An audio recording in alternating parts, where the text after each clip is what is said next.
The difference between global and local, maximum or minimum. So if we have a function, f of x is equal to 3x squared minus 7, or I'll say plus 7. I'll say 7x. Okay.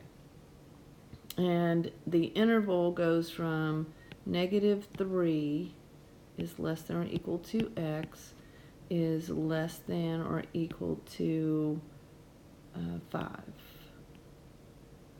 Okay, so the first thing I'm going to do is take the first derivative. So f prime of x is equal to 6x plus 7.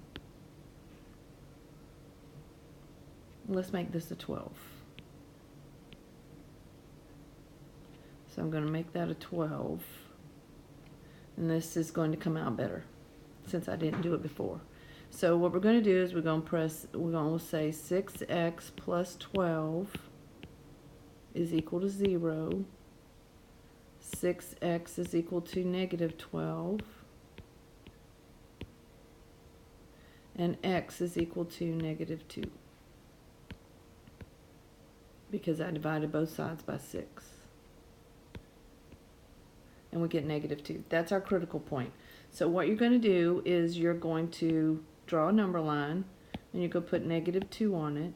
Choose a value to the left of -2, let's say -3, and I plug it into the derivative function. So if I plug in -3 here, that's -18 plus 12, so that's a negative, so my value is decreasing. If I use a value to the right of -2, let's say 0, if I plug in 0 here, I get 0 times 6 is 0 plus 12, so that's positive, so we're increasing, so this is a minimum. Now I don't know if it's local or global yet until we plug in the points. So now you're going to do f of x, or f of -2 into the original, which was 3x squared plus 12x.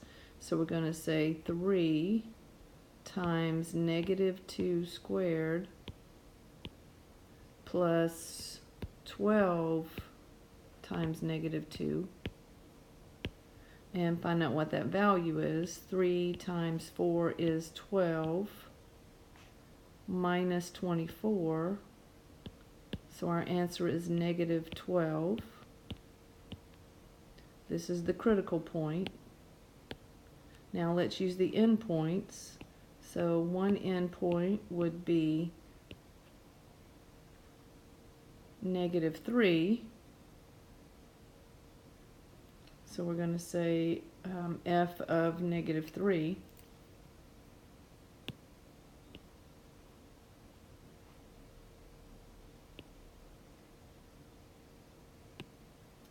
So we'll make this an f of -3, and we plug that in, and we get 3 times -3 squared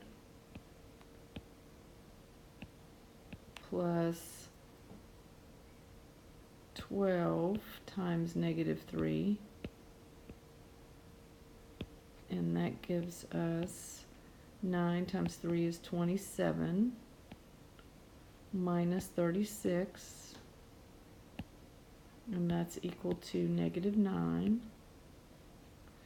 Now we plug in the other endpoint, f of 5, and we have 3 times 5 squared plus 12 times 5, and so we have 5 squared is 25 times 3 is 75 plus 12 times 5 is 60, so our value is 135. Now I look at these numbers, negative 12, negative 9, excuse me, and positive 135. Negative 12 here is going to be a global max because, global min, because it is the lowest value. So at negative 2, our critical point, that's where we have a global minimum. Since this is negative 9, we're going to call that a minimum. And this is the maximum value, so this is going to be global maximum.